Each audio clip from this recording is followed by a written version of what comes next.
If you've ever stared at a message wondering, what does this mean spiritually? Then this video is for you. In intense connections, especially twin flame dynamics, text can feel loaded with meaning. Today we're breaking down common types of twin flame text and what they actually reflect emotionally and energetically, so you can stop guessing and start seeing clearly. I believe that we have all gotten the "I miss you" text with no follow up. So, what it feels like is hope, softness, emotional pull. But what it usually means is momentary emotional longing, nostalgia, desire for comfort, not really commitment. So, missing someone does not equal readiness. Pay attention to what happens next. Because usually after that, there's random check ins. Hey, how are you? So, what it feels like is reconnection, curiosity, and relief. But what it often means is they're thinking about you, they're checking emotional availability, and they want reassurance without depth. So, this is often testing the waters, not building the bridge. The third kind of text that you're going to get after that is the late nights or the emotional dumps. And what it feels like is intimacy, vulnerability, and being chosen.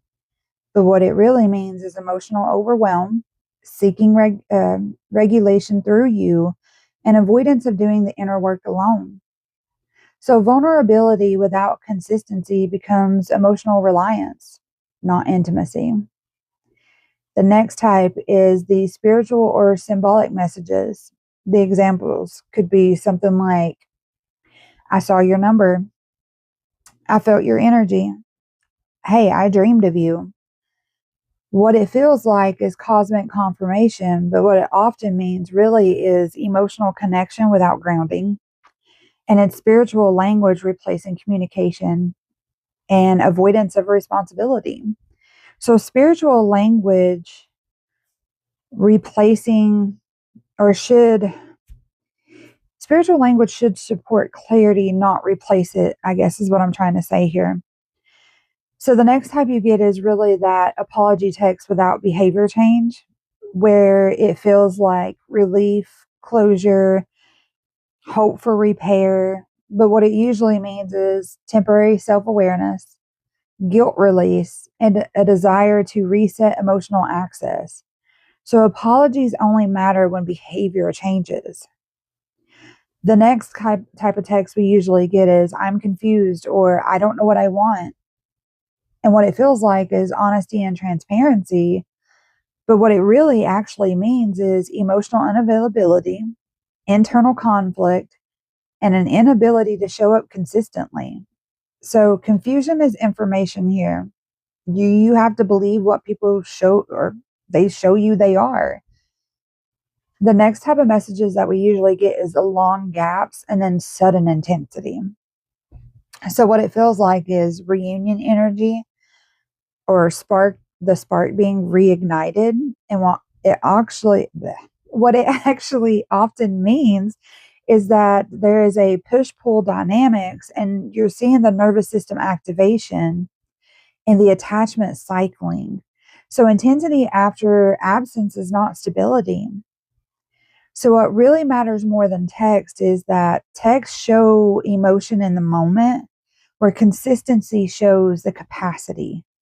So you have to ask yourself, do words match actions? And is communication ongoing or just an episode? And do I feel calmer or more anxious after hearing from them? Because your body knows. And here's the hard but freeing truth. A message can feel meaningful and still not mean what you want it to mean. So love that is ready doesn't communicate in riddles. So how do you respond consciously when these things happen? Well, instead of decoding or waiting or over investing, try staying grounded, responding calmly, holding your boundaries, and letting patterns reveal truth. Because clarity comes from observation, not interpretation. So twin flame texts don't define the connection, behavior does. So when you stop reading between the lines, you start reading reality. And that's where self-trust returns. So if this resonated, I want you to comment down below, which type of text have you received the most from your twin flame? And if you're choosing clarity over confusion, then subscribe to the channel, guys. Don't miss the next video. This channel is about conscious love, not decoding breadcrumbs. And I will see you guys in the next video.